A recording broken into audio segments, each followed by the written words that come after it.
Hello everyone, my name is Gary and a very big welcome back to the garage in Spain, home to Arboleas Junction. Now I know I've not posted on my channel for well over 12 months, so to all my loyal subscribers I have to say a very big thank you for staying with me, and thanks also to the many who have sent messages during this period of unannounced quiet.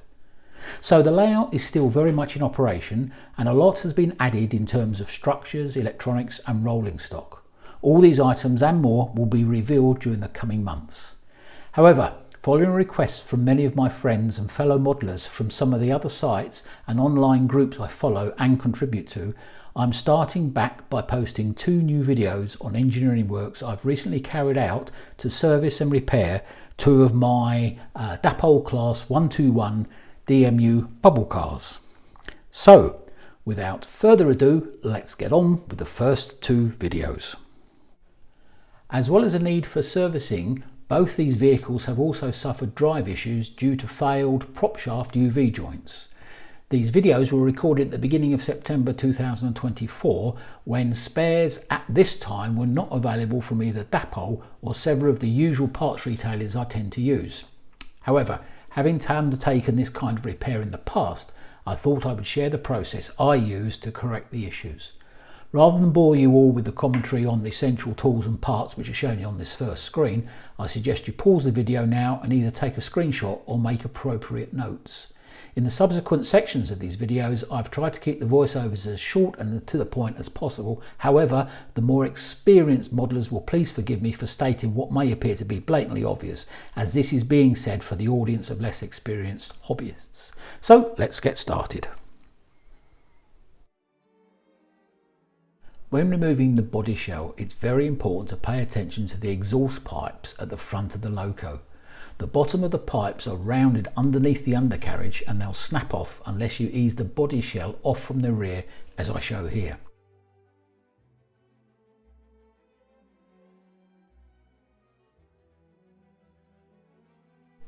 The 6 pieces of plasticard are used to hold the sides away from the securing lugs, which are located on the metal chassis. I use a craft knife to very carefully ease open a gap for these card inserts.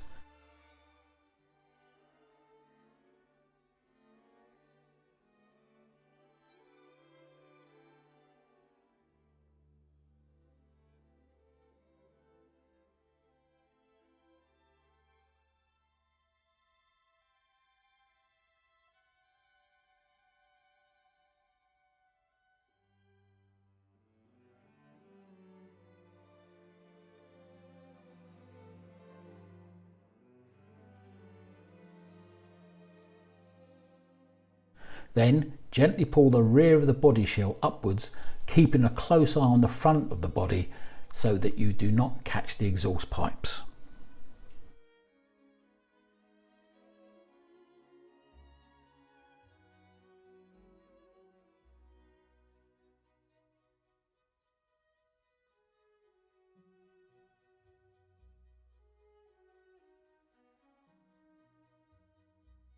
On these particular models, the seating floor panel also contains the pop-off lid for the DCC chip. Now I remove this and save it dropping off and getting lost later. The floor panel is secured with 6 countersunk machine screws.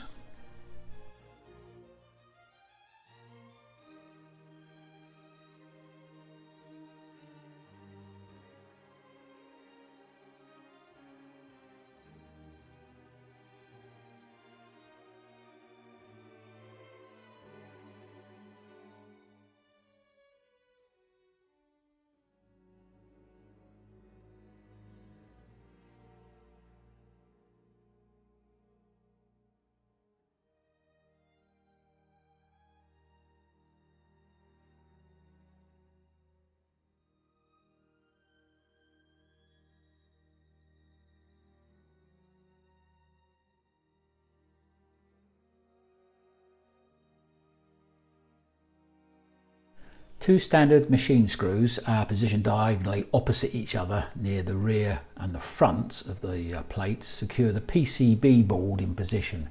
However, before you remove it, you will need to use a soldering iron to carefully release the 4 track and 2 motor feeds. Some models are fitted with twin coloured cables for the respective joints. However, as a safeguard, if yours only are black, I attach small pieces of masking tape to the cables and on the floor panel beside each cable, as I'm showing here. It's also a good idea to take a photograph of the panel before you disconnect any of the cables. The two separate directional light panels at each end of the panel don't need to be disconnected, as they will lift out with the main panel.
It's time to remove the bogie retaining screws. Now these screws have a captured washer on them, so don't worry, it's not going to fall off.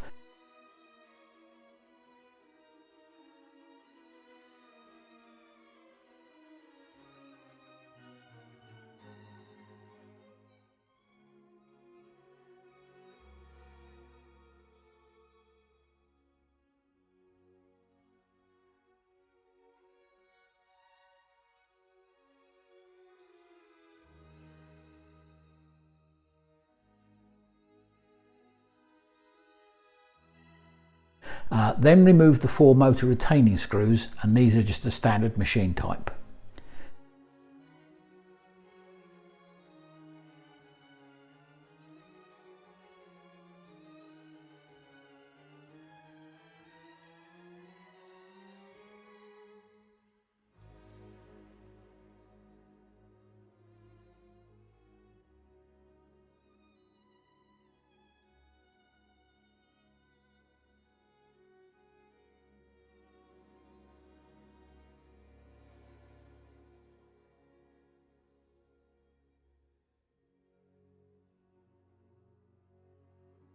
Next, you'll need to use a very small flat bladed screwdriver and gently ease the motor out of its mount. There are some soft foam packing pieces around and under the motor. Once loose, manoeuvre one end up first and ease out the non-captive UV joint at the end of the drive shaft. Once that's out, simply remove the other end and set the motor down away from the model.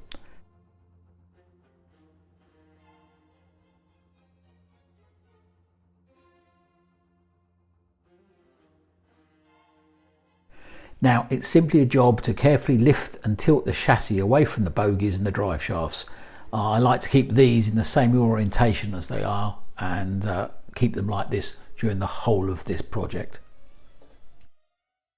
The next task is to remove the drive shafts from the worm drive couplings. Now first you remove the masking tape from the end of the cables, and then after removing the coupling bridges, make sure you reattach the masking tape.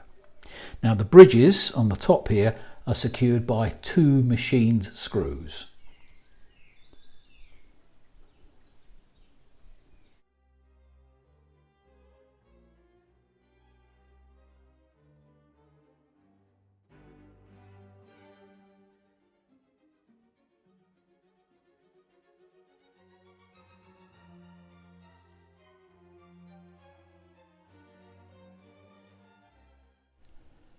You'll notice here how the track power feed cables have their own feed holes through the bridges, hence the reason why we remove the tape before pulling it through so it doesn't snag.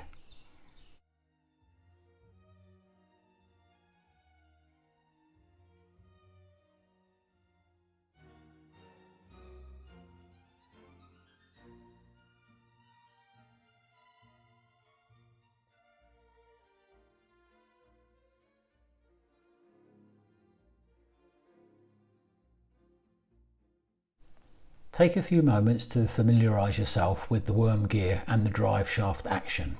Also notice that at this end of the shaft there is a machined down thinner section. One or more of the UV joints might be loose on the shaft, however I'm removing both in this project, and to remove the captive end, pull firmly on the shaft.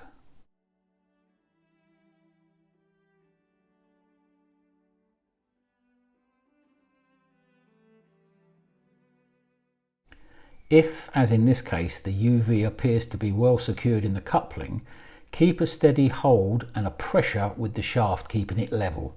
Eventually the whole assembly will come out of the shaft, or the shaft will pull out of the UV joint, which will remain in the housing.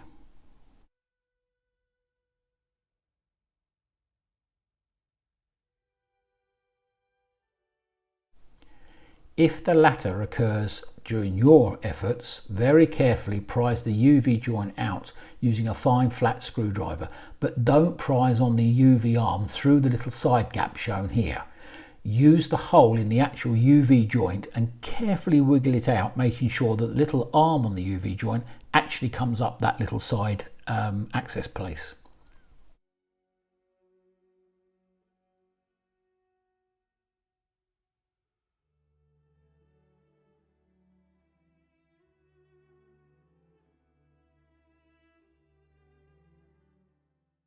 Now, I'm not about to teach anyone to suck eggs when it comes to cleaning, but for these type of loco parts I prefer to use the cleaner made by the manufacturer who also makes WD-40 products, not the standard lubricating and release type, but specifically the contact cleaner as shown at the beginning of this video.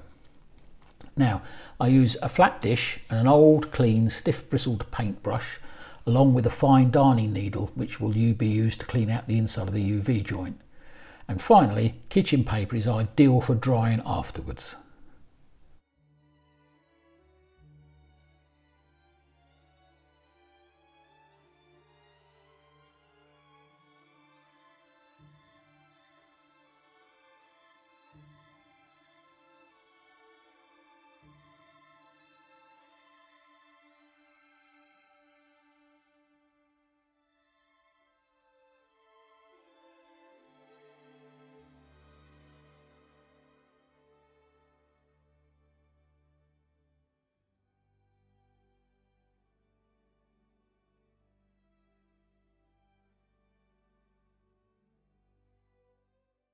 Once the drive shafts have been cleaned and dried, we move on to the main bogie wheel drive system.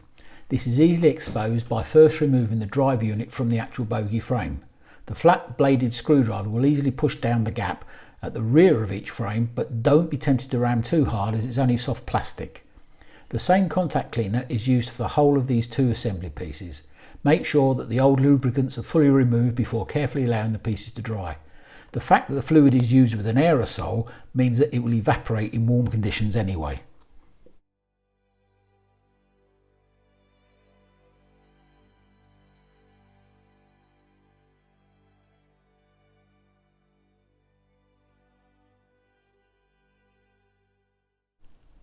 The final task that I show in this first video is the replacement of the UV joints onto the ends of the shafts. For this I use a two-part epoxy resin. I make up a very small quantity of the adhesive on a piece of card, which I'm going to keep overnight while the actual UV joints glue onto the shafts.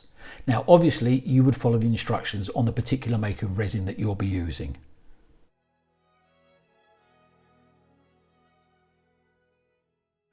One thing epoxy resins definitely like is a very thorough good mix.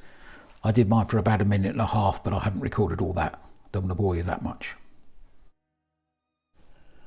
Once mixed, apply a very fine film of resin to the end of the prop shaft and carefully press the shaft into the UV joint.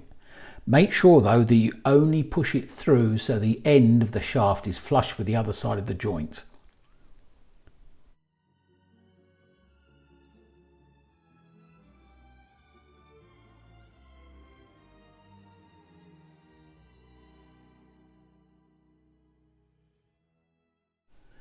Then I use a very small smear of resin to seal the end of the UV joint and the shaft. Once completed, double check the work to see that you haven't smeared any epoxy resin over the outer surface on the rest of the UV joint.